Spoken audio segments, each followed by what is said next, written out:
This week is going to be Tisha B'Av.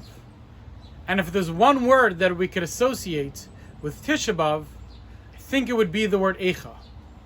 We read Megillas Eicha.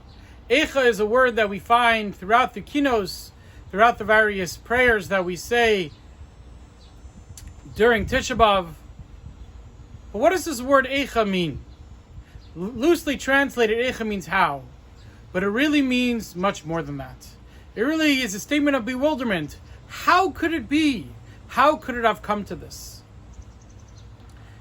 Yirmiyah Hanavi asks in Megillas Eicha, Eicha Yashva Bedar.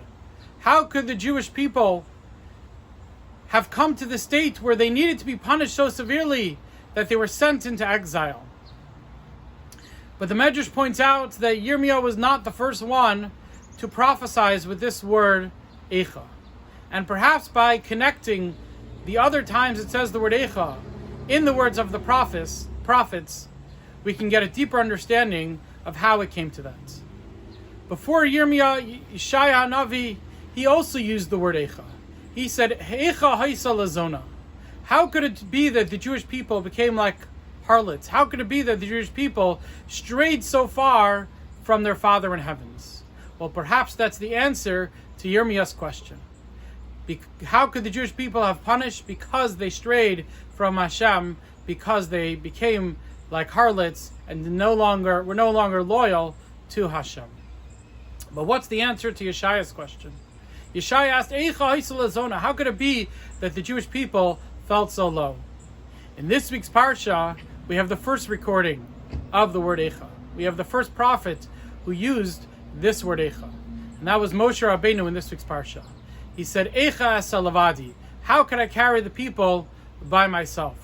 The Jewish people, throughout their time in the desert, kept on complaining, kept on doubting Hashem, and did not have that trust in Hashem. And that was what was too much for Moshe. So perhaps that Eicha, the lack of faith that the Jewish people had, their lack of ability to follow Hashem and trust Hashem, that's what led to Eicha haisa lazona. That's what led to them later on totally straying from the words of Hashem, which led to Eicha Yashva Bedar, the Jewish people being sent into exile. And if the process which got us into this long, bitter exile is the lack of Amunah, the lack of faith that they have in Hashem, and that led them to stray from the Torah, and that led them to be sent into exile, then if we want to reverse that, we have to go back to the Eicha of Moshe. We have to strengthen our Amunah.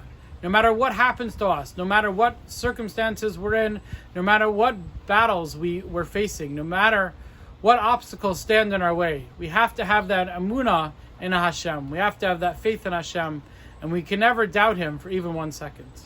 Even when we're in a worldwide pandemic, even when we know what's going to be with our schools, with our shows, with our communities, we have to have that faith in Hashem. We have to approach everything in our lives with that faith in Hashem. If we approached everything in our lives with that faith in Hashem, we would have that loyalty to Hashem. We wouldn't stray from Hashem, and we wouldn't have to be sent into exile in the first place. And now that we're here, we would be redeemed. So let's take this opportunity. As we go into Tisha B'Av, Tisha B'Av is a time where we ask the question of Eicha. But it's also a time when we can answer the question of Eicha. And we can answer why we were sent into exile, and we can answer how we could return from exile. Let's come this Tisha B'Av. Let's ask that question, Eicha. Let's ask it again and again and again. Let's not only ask it, but let's answer it as well. Let's make this the last sad Tisha B'Av. Let's strengthen our faith, our Emunah in Hashem. Let's become loyal to Hashem. Let's dedicate ourselves to Hashem. And then we won't ask, how come we were brought into exile? But how amazing is it that we were redeemed and we were brought back to Eretz Yisrael with the coming of Mashiach speedily in our days. Have a great Shabbos.